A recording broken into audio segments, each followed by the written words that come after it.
Saskia, y buenos días México, qué placer de estar aquí con vosotros. Es una ciudad que adoro, pero ahora voy a ponerme en inglés. I'm going to speak in English because it's much easier for me, but it's such a fabulous thing to be back here with you. And if I could start with my slides, I was really waiting to be here with you because I was supposed to be here in 2020. And this was the announcement. My name was in it. I had the ticket in my hands. And then what happened? We all know what happened. Disaster hit. Disaster hit, and that's how I ended up with Richard that you see there and myself with this really great Instagram filters. I look so perfect. And it was WDCD zooms in. So yeah, that's what we did. We adapted. And my talk today for you is there is always a design emergency. Saskia was talking about the pessimists that always have to kind of like throw some shade on the optimists. But in truth, pessimism and optimism are two sides of the same medal. And I remember many times in which I acted as a pessimist in public just because I like to be pleasantly surprised. So in truth, I'm an optimist, but I just don't want to jinx it. And I think this is really how we should pose it. Thinking of design as ready for emergencies is a way to show that design is ready for hope.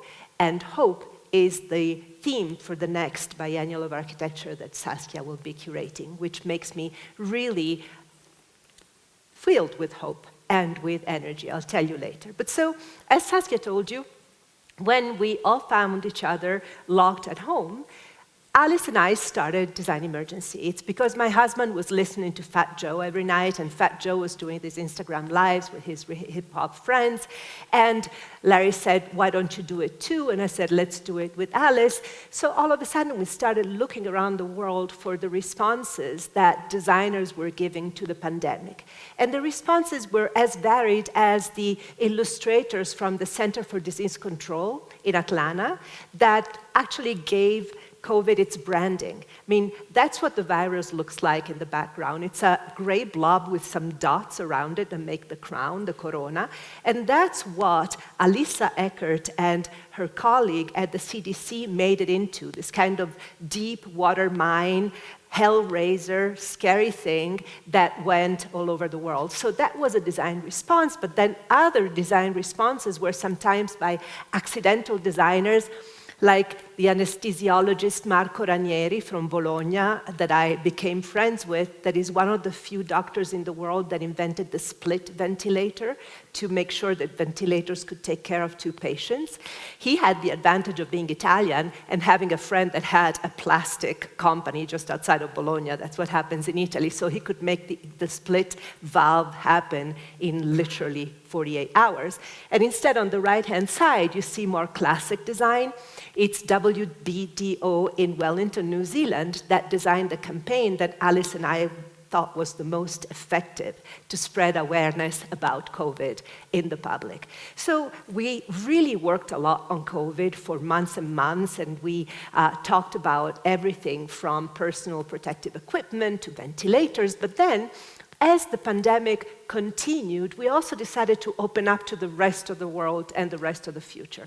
And we decided to make Design Emergency into, at that time, still an Instagram platform and an IG Live about the role that designers of all kinds, including architects, which I consider a part of design, blasphemous, I know, can do to make the future a better place. And amongst the various designers that we interviewed were some hyper-local ones, like Vinu Daniel in Kerala, India, or Xu Tiantian in, Beijing, but especially in the Songyang Valley near Shanghai, who work with local communities to really figure out what the community needs, and who sometimes really have this very light touch by using the materials at disposal. You know, if you think of Vinu, Vinu follows this Gandhian precept that you should build a house with what's available in a 15-mile radius and nothing else. And instead, Xu Tiantian worked, for instance, with these villagers that simply made a canopy of bamboo that existed already and transformed it into a beautiful space for gatherings and for performances. So really understanding what's needed in that place at that time as a strategy to make the world better in the future. Or, on the other hand, Alice and I also touched on very global projects like the Great Green Wall of Africa. I don't know how many have heard about you. It's an epic endeavor.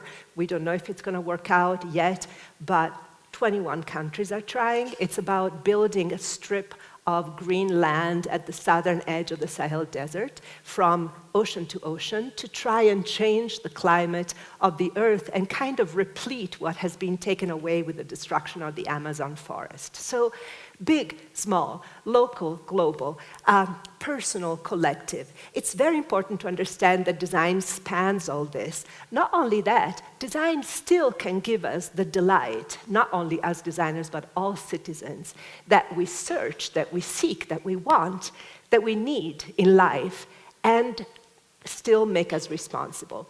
And that's something that I tried to develop with Broken Nature, the Triennale of Milan that Saskia mentioned. That Triennale was really interesting because, talk about pessimism. My slogan to everybody was, we will become extinct. That's a fact. We have, there's a Milanese proverb that's very, very dirty, but always comes to my mind when I say that. One day I'll explain to some of you. But it's allegher, allegher, che il bus del culo è negro. If there's any Milanese, there's one Italian there, so she understands. So we will become extinct.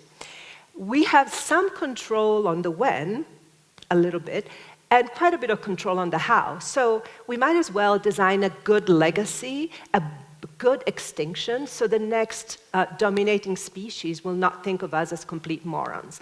That was my motto to the journalists, to the world. And of course, Milanese, oh my God, she's a pessimist, she always thinks dark things. But in truth, it was the opposite. Since we're designers, we know that within limits that we're given, we can create universes, multiverses, and we can really do more than anybody could ever imagine. So Broken Nature was about giving citizens, because in Milan, we knew that citizens would go to the exhibition, as many strategies as possible, dozens of strategies to be more responsible, from, of course, recycling, but also upcycling, from not throwing away, from using trash as a new material, you name it. It was about having delight, having beauty, having sensuality within that particular kind of mindset.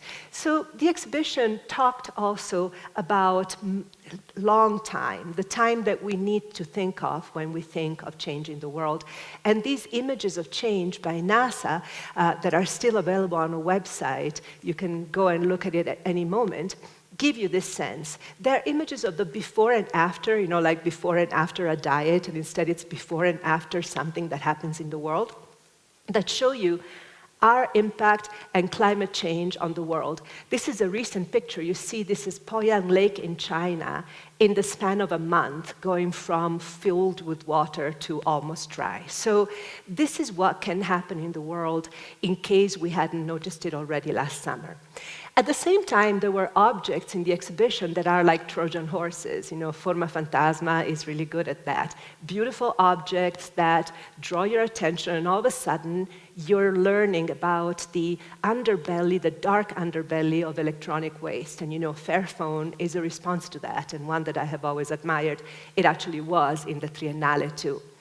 So trying to understand the many ways in which design can act, by investigating, by denouncing, by creating labs like the algae lab that is trying to go around the world and teach people how to use local algae that are a byproduct of our pollution, to actually make bioplastics and 3D print them into pieces of material culture. The circularity that also has to do not only with materials, but with material culture. In the Triennale, we also had examples of empathy, because empathy is what can guide us forward. It's one of the most important engines to do better in the world. The work of Thomas Thwaites, who decided to become a goat for 4 days in the Alps, and the goats generously accepted him, because that was the big question mark. So they were very kind with him, so that was an experiment in empathy. And one of my most beloved pictures ever, this is Laura Aguilar, who unfortunately died, and she used to do these like self-portraits in nature. That is her gorgeous body in front of a boulder.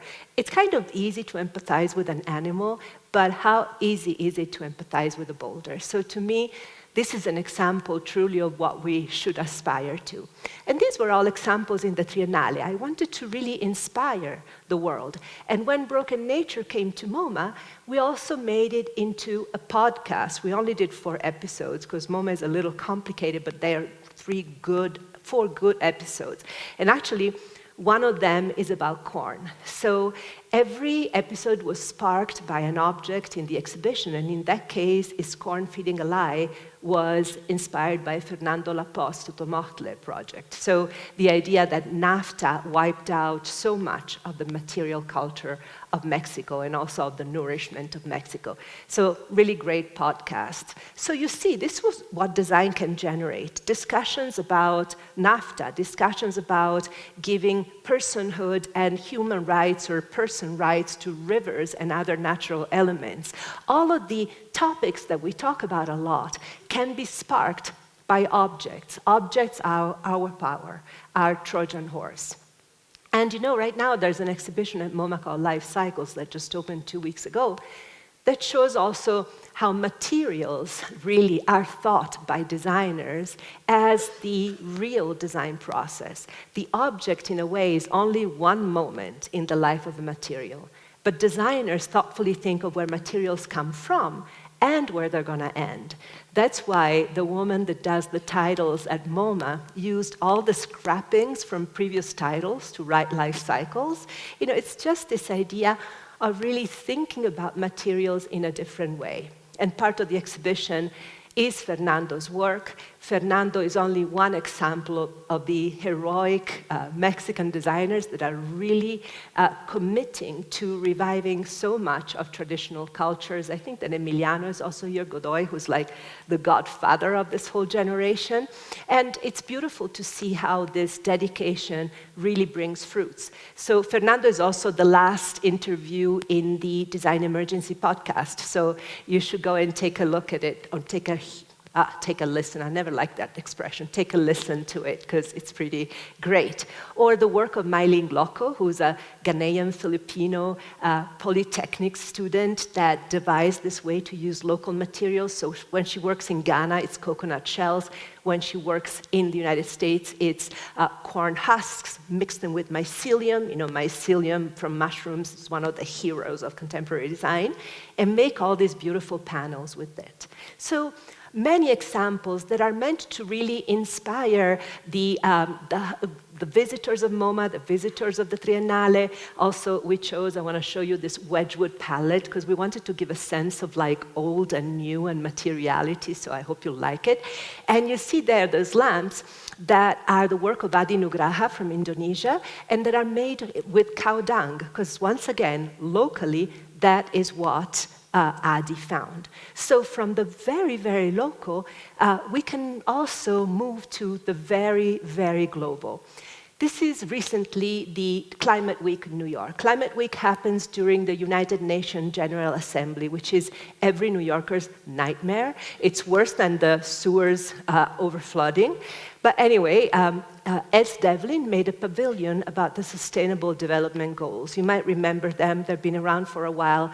We're not meeting them, we have to do better. But there was this pavilion in which every door, each single door was devoted to a different SDG, and there were talks there and ways to really discuss all of the global impact of design and of engineering and of this particular mindset. But when we think globally, things are not going well. I'm going to show you this visualization as I speak. This is it's by NASA, but it's based on this amazing climate scientist at Hawkins that has devised a way to really explain to people as much as possible what's really going on in the world. This shows how much temperatures have been going higher and faster in the last few years. It begins at the beginning of the 20th century, and then it moves on, and you see the acceleration, and it's so clear and so adamant. And that's another tool that we have at our disposal as designers. You know, we make a gigantic community. We come in all different species, colors, expertises, and visualization design has become particularly important lately. And finally, some of the powers that be, NASA and governments, are understanding how important it is to explain data to an audience as wide as possible. especially now when truth has become so hard to believe and truth has become so impossible to really pin down. We all have to become our own investigators, and these visualization designs are important. They show in many different ways where temperatures grow faster, which countries are more responsible, where people are displaced. You know, before Saskia was talking about the fact that usually it's people of color and people in the global south that are paying for the colonial empire and mistakes that are happening from the global north. It's important to take this all into account. It's important to see what the anomalies are from 1951 to 1980 to see which countries have become hotter. It's important to understand how the different currents, I really love the New York Times, they make these beautiful visualizations that are so clear. This was a visualization that was attempting to show the impact of El Nino, the changes in the streams that are happening and that are creating gigantic imbalances and the storms and meteorological systems that we see now. It's important to see also how the average global mean surface air temperatures have changed, everything. For those of us who are visualization nuts, this might be known. But it's very important for designers to make the effort to reach audiences as wide as possible. So in the end, what can design do and what design can do is a lot.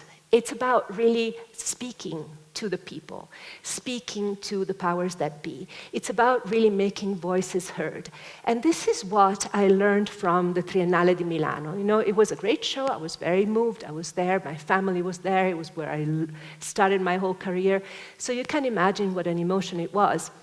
But what made me really moved is that it was 2018 and there were Fridays for the Future that were happening, Greta Thunberg's movement, and kids were striking from school on Fridays. Well, Milanese kids would meet in the Triennale in my show, and then they would start marching from there. That is amazing. And that's what really made me think that we need to keep going. And we need to keep going by building bridges with the outside world.